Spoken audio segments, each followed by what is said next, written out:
Bismillahirrahmanirrahim. Assalamualaikum warahmatullahi wabarakatuh. Alhamdulillah wa syukurillah wassalatu wassalamu ala rasulillah wa ala alihi wa sahbihi wa mawalah amma ba'd.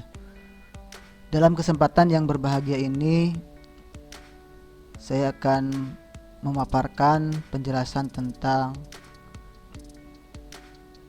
pelajaran Al-Quran Hadis kelas 7 semester 1. Untuk Al-Quran Hadis kelas 7 semester 1 tingkat sanawiyah ada 6 bab. Di sini yang tertera hanya 5 bab saja. Bab pertama, Al-Quran dan Hadis Pedoman Hidupku. Bab kedua, menikmati kekuasaan dan rahmat Allah Subhanahu wa taala. Yang ketiga, bab ketiga, menggapai ridha Allah Subhanahu wa taala dengan sikap dermawan dan menghindari kikir. Bab keempat, memperindah bacaan Al-Quran dengan tajwid. Bab kelima, terhapus kesalahanku karena Dia Maha Pengampun. Nah, yang akan saya jelaskan ini adalah modul yang dikeluarkan oleh Kemenag. Jadi bab keenamnya, menggapai kebahagiaan dengan sabar dan syukur. Semoga apa yang akan dijelaskan di sini bisa dipahami oleh siswa khususnya kelas 7 di Madrasah Sanawiyah. Baik, kita langsung saja ke bab pertama, yaitu bab 1, Al-Quran dan Hadis Pedoman Hidupku.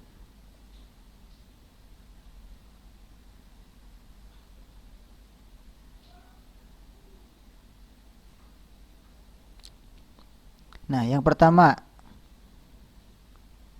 pengertian Al-Quran.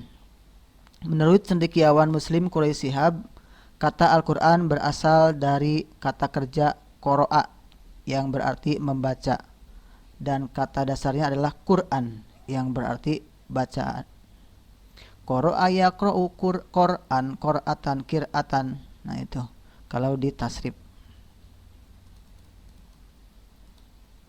Nah, secara istilah, para ulama memberikan pengertian bahwa Al-Quran adalah kalamullah yang menjadi mukjizat yang diturunkan ke dalam hati Nabi Muhammad SAW, diuriatkan kepada kita secara mutawatir, dan membacanya dinilai sebagai ibadah.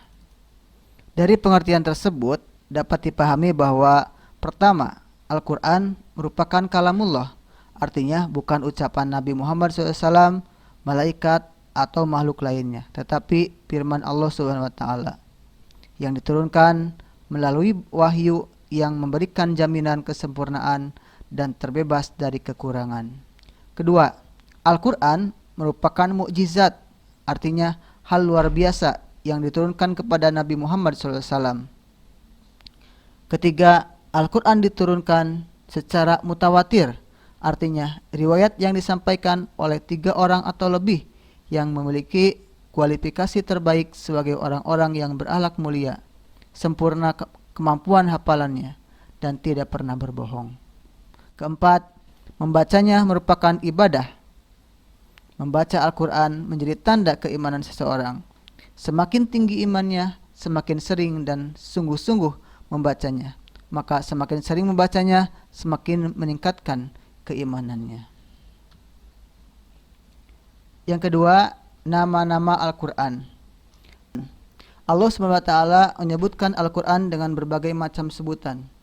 Di dalam Al-Quran banyak kita temukan sebutan-sebutan itu.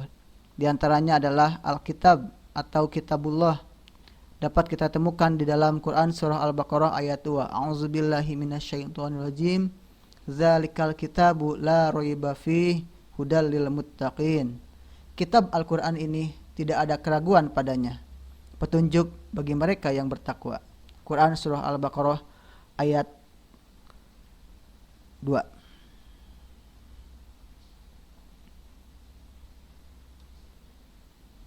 Nah, selanjutnya fungsi Al-Quran. Fungsi Al-Quran, yang pertama fungsi Al-Quran dalam Islam, yaitu sebagai sumber ajaran atau hukum Islam yang utama, jadi sebagai dasar hukum umat beragama.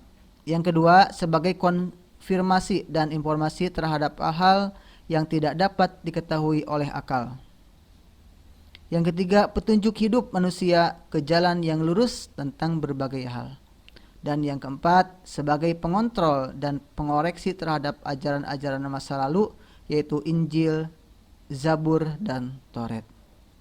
Yang kedua, fungsi Al-Quran bagi manusia. Fungsinya yaitu